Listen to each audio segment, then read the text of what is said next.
everyone, it's Lori Ashworth. We are here today talking about relaxation techniques.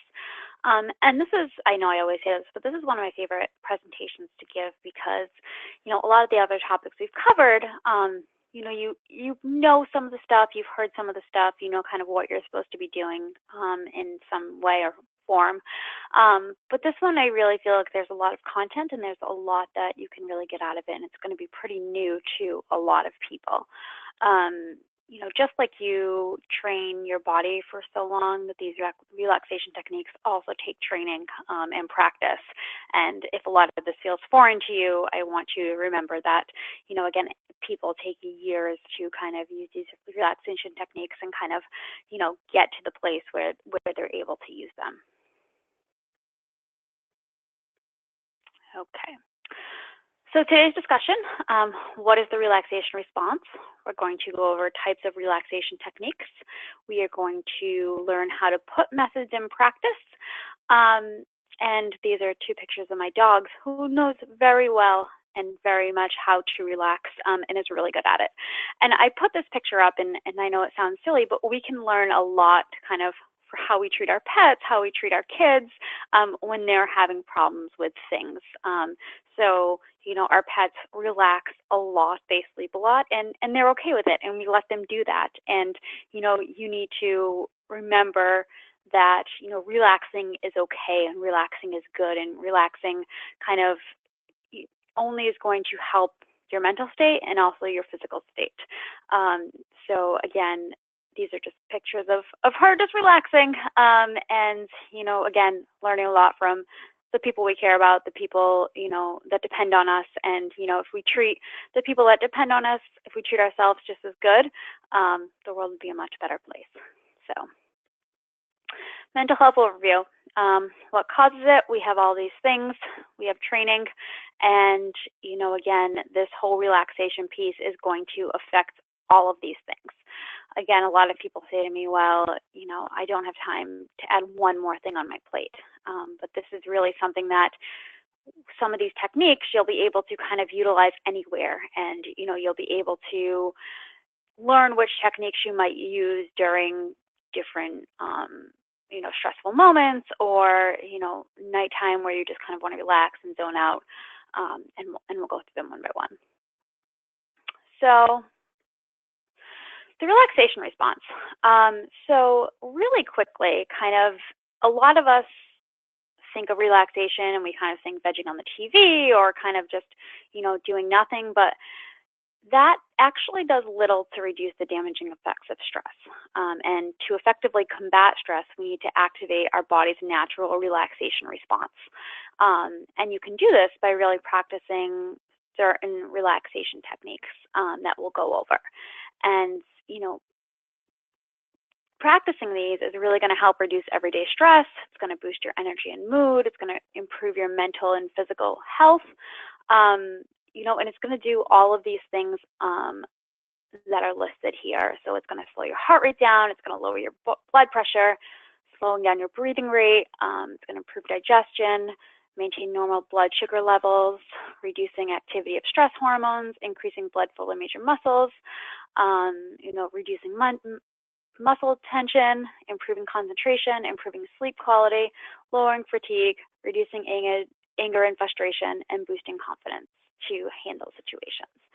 So, this relaxation response can do all of these things, and, we really want to be able to activate it and get to this point. And it's important to know that, some type of stress is good. So you walk across the street and, you get stressed out and you move out of the way of the car because you don't want to get hit by the car. So that's good stress and good activation, stress activation. But when you're constantly activated by stresses of everyday life, it really, really wears your body down and takes a huge toll on both your emotional and your physical health. So again, all the stress we know can sometimes impact, our training and really kind of how we, go about everyday life. So the important thing to also remember is there's going to be no single relaxation technique that is best for everyone. And there's going to be certain techniques that resonate with you. There are going to be certain techniques that you say, this is the stupidest thing I've ever tried and it did nothing. But again, if we can find one thing that really works for you and can be your go-to, that's really great. And you might even find that you might combine different techniques, or you might use certain techniques for one thing and certain techniques for the other.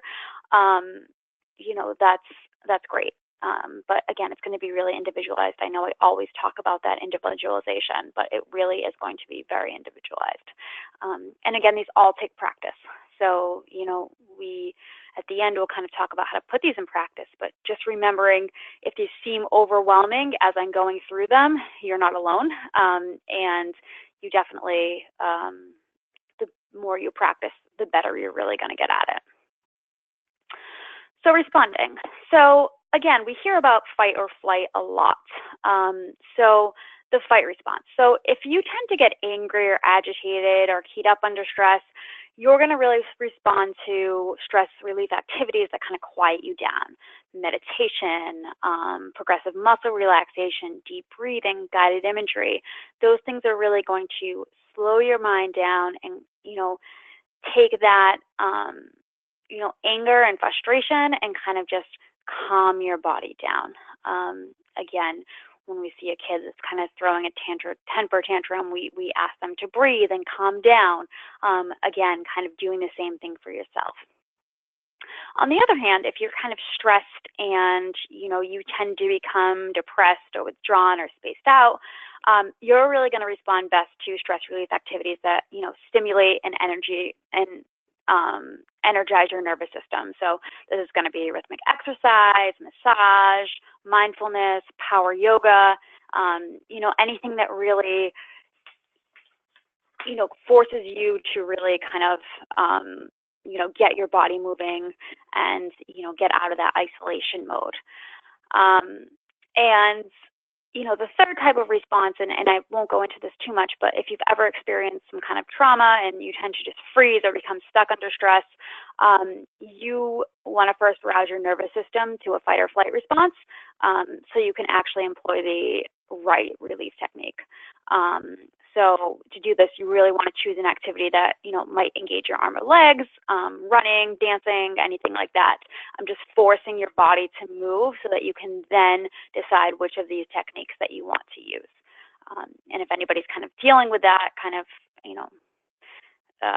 traumatic stress or, PTSD or anything like that, really getting extra help would be beneficial for you.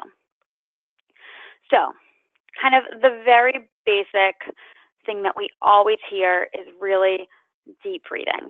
And this is really using your abdomen, focusing on full cleansing breaths. It's a really simple, but it's really powerful relaxation technique, and the best part about it is, it's easy to learn. You can do it anywhere. It can be very quick for you. And it's really the cornerstone of many relaxation practices. And, it can be combined with other relaxation elements. And, it's one thing that you really, really want to get good at. So again, the key to deep breathing is really to breathe deeply from the abdomen. You want to get as much fresh air as possible in your lungs. To practice really getting this breathing technique down, you really want to sit comfortably with your back straight. Put one hand on your chest and the other hand on your stomach. You want to breathe in through your nose, and then your hand on your stomach should rise. So the hand on the chest should move very little. And then you're going to exhale through your mouth, pushing out as much air as you can while contracting your abdomen muscles.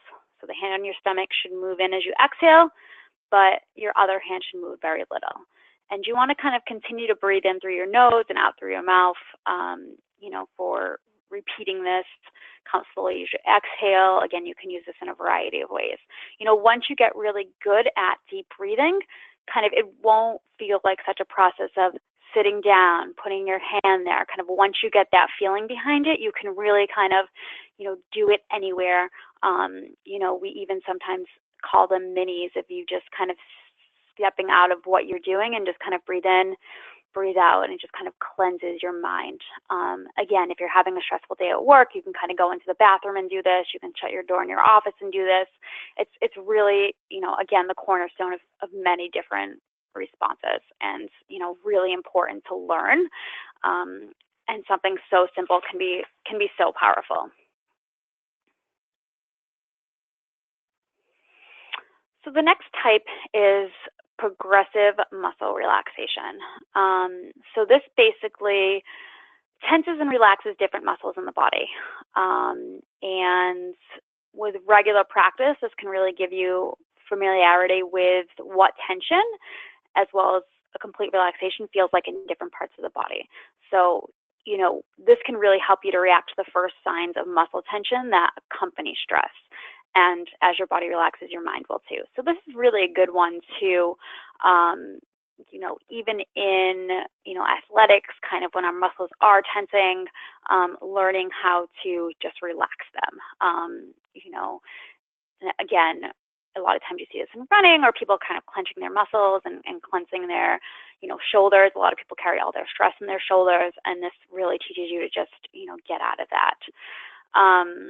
So if you ever have a history of muscle spasms, you really want to, that can be aggravated by tensing muscles, you really want to kind of maybe avoid this, or maybe talk to your doctor. But the way you kind of do this is you really start at your feet and work your way up to your face, trying to only tense the muscles that you want to. So you're going to kind of get comfortable. You can stand up, you can sit down, and you really want to take a few minutes to use those deep breaths that we previously talked about. So a couple deep breaths in, a couple deep breaths out, just to kind of calm yourself. And when you're ready, you're really going to shift your attention to your right foot first. Take a moment, focus how it feels, and then slowly tense the muscles in your right foot, squeezing as tightly as you can, holding for 10 seconds, and then relaxing your foot. And you want to kind of focus on how the tension feels flowing away and how your foot feels as it becomes kind of limp. And staying in that relaxed moment for a second, kind of take another deep breath, and slowly breathe out. And then you're going to kind of repeat that on your left foot. So kind of following the same sequence, tensing your muscles, relaxing it, and then kind of moving slowly up your body. You're going to contract and relax the different muscle groups. And again, this is going to take some practice. You want to do your right foot, your left foot, your right calf, left calf, right thigh, left thigh, going up to your stomach, your chest, your back, kind of, again, just going up through the body. And really kind of seeing how that feels, and seeing if you're able to kind of become a little bit more, feel your body movements a little bit more, and become a little bit more aware of your body. And a lot of these, that's what it really is just kind of focusing on something else but the stress. And, our bodies are really important. It is important to note, kind of when we go through these and a lot of the body ones, if you ever have previous history of, having difficulties with your body, if you've ever in the past kind of had, an eating disorder, or, are very uncomfortable, focusing on your body, again, this might not be for you.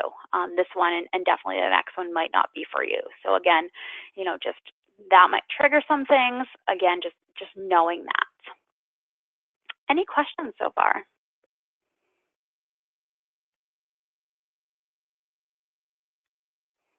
Okay.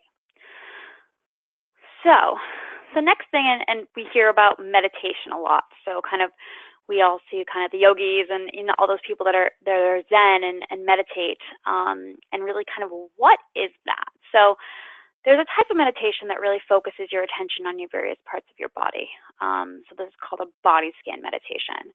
And like progressive muscle relaxation that we just learned about, you want to start with your feet and kind of work your way up of your body.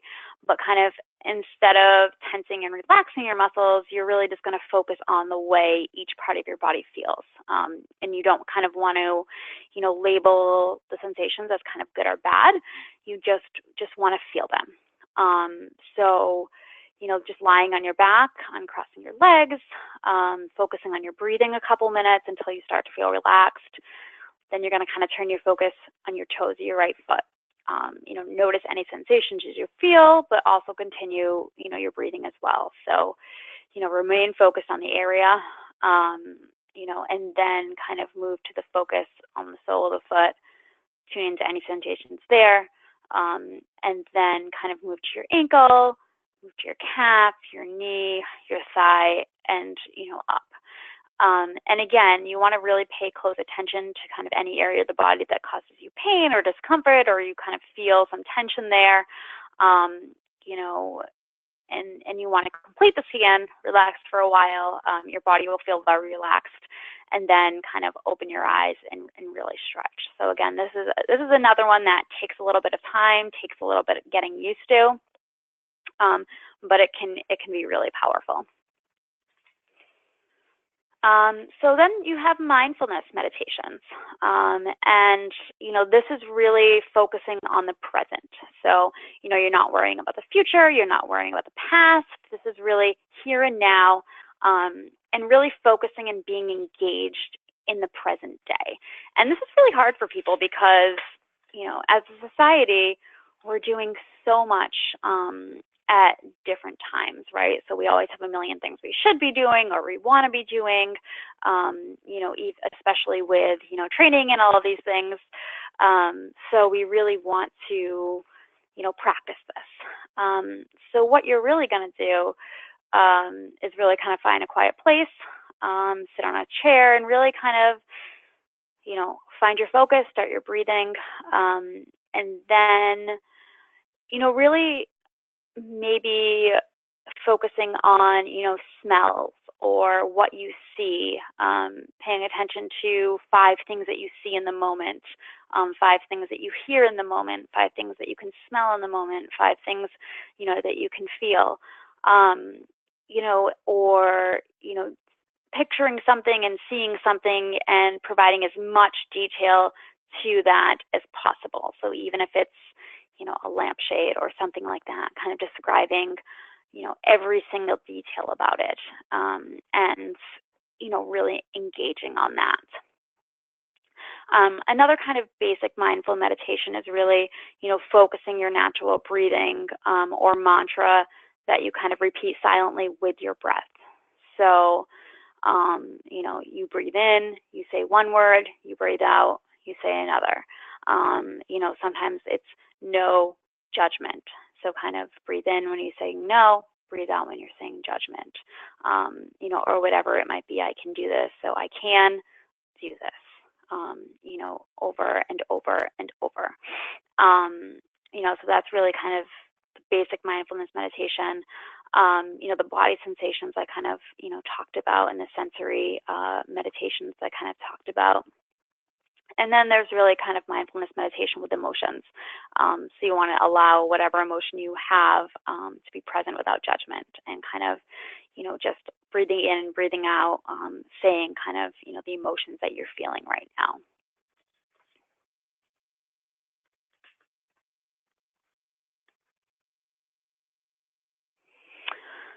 So the next one, visualization or guided imagery. So this really involves imagining a scene in which you feel at peace, feeling free to let go of all tension and anxiety, kind of closing your eyes, finding the place that's kind of most calming to you. It might be a tropical beach. It might be kind of, you're with a certain person.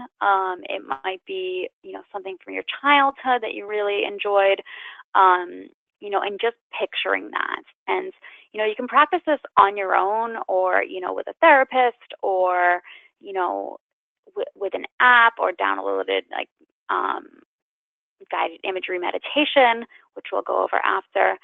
And you can choose to kind of use it in silence, or you can play some music. Let's say you're picturing a beach, the picture that I have right here. Maybe you're listening to ocean waves, or something like that. So you really just want to close your eyes. You want to imagine kind of that restful place, And, picture it as vividly as you can. So you want to, describe every single detail in your head. You want to, describe what you see, what you hear, what you smell, what you taste, what you feel.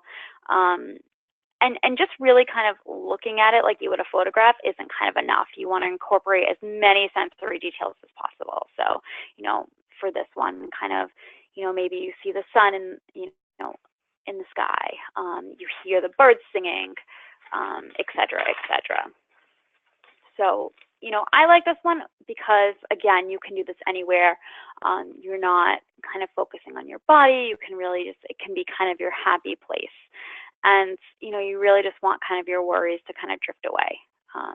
And if you kind of sometimes zone out or lose track, again, it's normal. You just kind of want to refocus back to this place and kind of, again, getting as many details as you can with the place. Any questions?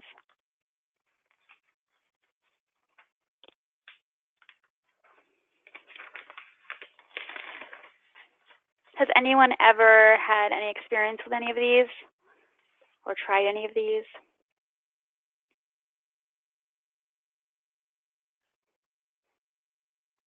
Does anyone feel like these are something that could be helpful? Nothing. Okay, I'll move on. So there are a couple of other types of things that we really talk about. One of them is self-massage. So we all know that kind of, massages are great at relaxing. And, as athletes, we should be getting them, monthly. But you can really self-massage at the end of a hectic day or in bed or kind of helping you unwind before you sleep. So you just kind of want to massage places in your body that you really feel comfortable massaging and that really relax you. So there are kind of, pressure points. Everybody's are kind of different that, just really kind of resonate with you and relax you. A lot of people kind of, if they massage their head, there was this kind of, weird looking tool. It's kind of had a stick and then it had like 6 or 7 other spine things in a circle. And you put it in your head and it really just is kind of like a head massage. It can be something as, just, massaging your neck or something like that. So really self-massage is a really good relaxation technique. Yoga, people love this type of form of meditation. And I think that when we hear the words meditation, this is what kind of people think of a lot because this is kind of the thing that, became really big a couple of years ago or probably 5 or 10 years ago now. And, it's physical, but it's also kind of emotional. So you get kind of the best of both worlds. Pet therapy. So as you can see, I have a therapy dog, and she goes to the children's hospital with me. And you can really kind of see how much kind of pets really do help. And they not only help because, they're adorable, but you're also forced to kind of take your mind off of you and kind of focus on, caring for this pet, and, really feeling a connection with this pet. And, all of these kind of other things, it's really important that you kind of want to focus only on that. So if you're, with your pet and kind of using that as pet therapy to relax, kind of maybe focusing just on your pet and kind of, petting your pet or kind of laying with your pet, doing something with your pet, again, kind of getting out of that, doing 10 things at once while you're with your pet. And, this can be really beneficial. I know that, my dog helps a lot of people, and I bring her everywhere, and I think it's just as good for the staff as it is for patients. But this is something that a lot of people resonate with.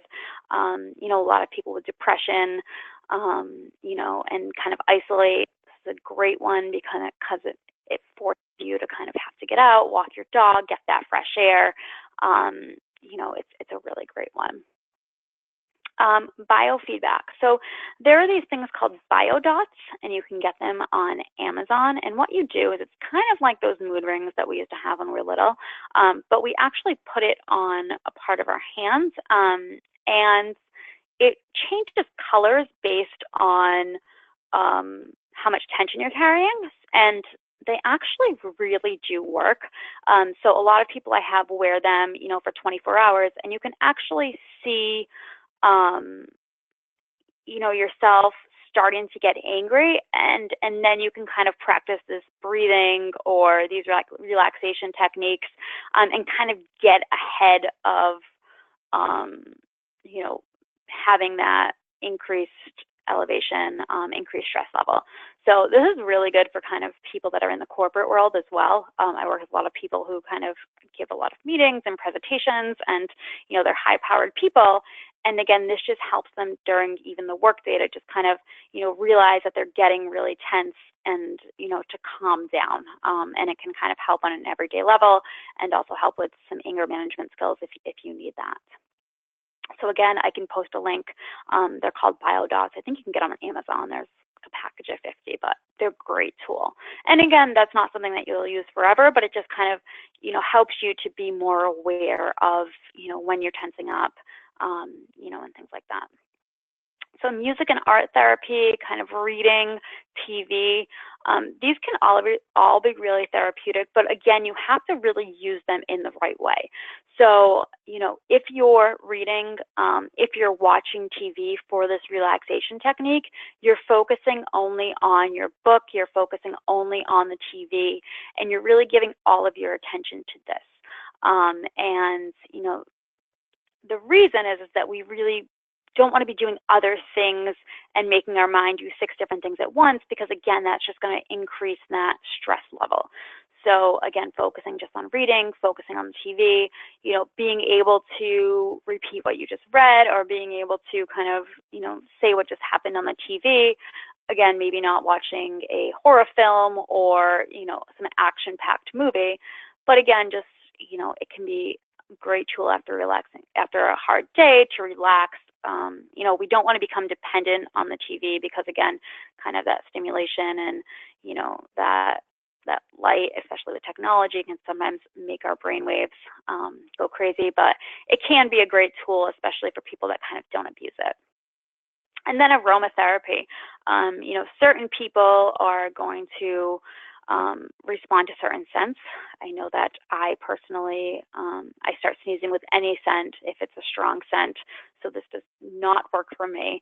But again, what it does is really makes you focus on something else, focus on the smell, focus on the scent, and get outside of your brain. So how do we practice all these relaxation techniques? Because I just gave you a lot. How do I do this? How do I do one more thing, learn one more thing? So really you want to try multiple techniques. So, again, like I said, one thing might work for you in one situation, one thing might work for you in the other. And finding what really works for you, and kind of not saying like this should work. I should go to yoga class because this is going to help me relax. I got kicked out of a yoga class once because it is not for me. It makes me more anxious than kind of, I already am. I'm staring at the clock. I'm wondering if I'm doing things right. It's not for me. So that's something that I know that just doesn't work for me. So other things work better. And you also really have to, again, this is at the bottom, but you have to give it a chance too. So you can't just say, this is all silly, this is all, this stuff isn't going to work, because it isn't going to work if you go into it with that. But you guys are all here for a reason. You're on this call because you really want to learn these relaxation techniques, so kind of utilize them, and really just kind of give them a shot. And, maybe some of them work, maybe some of them don't. But again, if you can find one thing that helps, it can be really beneficial. Again, practice. Setting aside time in your daily schedule, whether it be 10 to 20 minutes per day. I always tell people the best place you can really do it is, get to work 10 minutes early and do it in your car. Lock your doors, shut off the music, shut off your phone, and really kind of nobody can bother you. You don't have any distractions, you don't have any outside influences, you're in your car. So that's just kind of a trick that I've helped people and told people, and it seems to work for a lot of people. You don't want to practice when you're super sleepy because these techniques are sometimes so relaxing they can make you fall asleep. But you want to be fully alert. You want to be able to really get the most of this. There are certain bedtime meditations that if you're going to use a meditation right before you go to sleep, you want to always use that certain meditation right before you go to sleep because your body will start associating it with bedtime and with relaxing. So, again, use certain meditations for different things. And this is the biggest one is if you get distracted, just kind of, stay with it and redirect yourself back. So, you're meditating and kind of you start thinking of something else. Okay, like just accept it kind of you're starting to think about something, you're getting distracted, and just kind of redirect yourself back to the meditation or back to the technique that you're trying to use. Because again, sometimes this process seems the opposite of relaxing, and it seems like, again, it's just one more thing that you have to do, and you might not feel like you're doing it right. But overall, in time, it really provides a key to relaxing yourself and greater self-awareness that you can kind of utilize in all areas of your life. So, just practice accepting yourself and kind of accepting where you are in this process. Any questions? I think this is also kind of appropriate around the holiday time because there are a lot of stressful moments. We're trying to cram everything in, or maybe feeling pressure from other people, put on ourselves. And again, even just 5 to 10 minutes a day of kind of that breathing, that kind of getting, focusing on ourselves can be beneficial. So this was our last kind of content webinar. Next week, we're really going to just kind of go over really quickly what we talked about, and then it's going to really be based on questions that you guys have. So I'll also write an email to everyone encouraging you to be on the call and to bring questions. And if you can't be on the call, sending me questions that I can go over, and then you guys can listen to it. But definitely think about what we talked about, what you maybe wanted to hear differently, maybe some questions that you have outside of the topics, or you've tried some of the things that we've talked about and it hasn't worked. Bring all of your questions next week. So thanks so much, guys, and I will see you guys next week.